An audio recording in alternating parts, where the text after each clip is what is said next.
2019 Aston Martin Vantage, predictably stunning. Few auto companies manage to produce such consistently good-looking cars as does Aston Martin.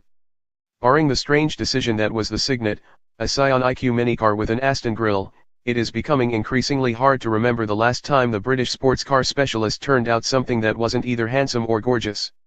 It's a streak that the new Vantage, set to go on sale early next year, definitely isn't going to break. Mechanically, little about the new car will surprise anyone familiar with its predecessor, although there have been some notable changes, chief among them the arrival of a new, Mercedes-AMG-sourced, twin-turbocharged V8. But the design and mission both follow the same path as its long-lived predecessor, a car that managed to look remarkably fresh even at the end of its 12-year lifespan. This Vantage will continue as Aston's entry-level model, being both smaller than the DB11 Coupe and pitched more as a sports car than a Grand Tourer. The Vantage sits on Aston's new architecture, which uses a combination of bonded aluminum panels and extrusions and shares some of its non-visible parts with the DB11, although Aston says that 70% of the structure is specific to this model. The suspension is similar, with control arms at each corner and a 3-stage adaptive damper system. The rear-mounted transaxle is connected to the engine by a torque tube. Although the proportions are little changed, the new Vantage is a few inches longer and wider than the old model, and the design has evolved considerably under Aston's chief designer, Miles Nürnberger. The small headlights are pushed farther out, and a clamshell hood carries a substantial power bulge but no air vents. The grille has Aston's familiar shape, with its surround integrating into the sizable front splitter. At the rear are narrow LED light units connected by a central light bar, as well as a complex rear diffuser. As with the DB11, Aston's engineers are proud of being able to make a car that can offer aerodynamic stability at high speeds without the need for any active wings. The interior dimensions are tight, and the Vantage remains a strict two-seater. An overall length of just 175.8 inches makes it 10.8 inches shorter than the DB11 and about an inch shorter than a Porsche 911. The cabin has undergone a much more substantial upgrade over the previous car, which had been feeling short on both gadgets and connectivity in recent years. Aston's switch to a Mercedes electronic architecture has allowed for both a significant increase in equipment and a far more intuitive user interface. Much has come straight from Mercedes and arrives undisguised. Like the DB11, the Vantage has the same combined wiper and turn signal stock that you'll find in any Mercedes, while the touch-sensitive pad and rotary knob located on the center console and used to work the infotainment system are equally familiar. Yet it's still definitely an Aston, with a snug seating position, a high beltline, and well-finished trim that is heavy on leather and carbon fiber.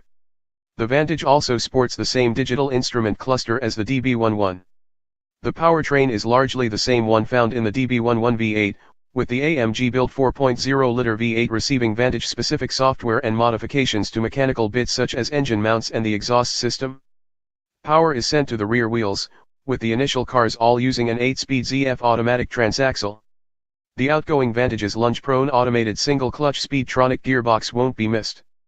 Automatic versions will stick with the separate P, R, N, and D buttons instead of a more conventional shift lever.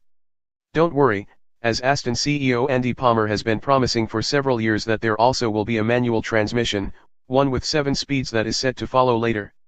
Aston quotes the exact same 503 horsepower as in the DB11, although the Vantage's weight advantage and smidge of extra torque, the factory-stated dry weight is just 3,373 pounds with all available weight-saving options, and the torque is 505 lb-ft should give it a performance edge. Aston says the Vantage will hit 60 miles per hour in just 3.5 seconds and go on to a top speed of 195 miles per hour. The engine's compact size also allows it to be set farther back, giving the car a claimed 50/50 weight distribution.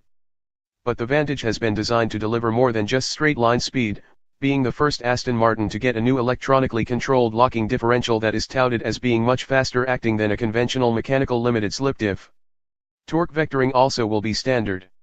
While we'll have to wait to confirm it, Aston promises that the Vantage will feel more responsive than the already keen DB11 V8.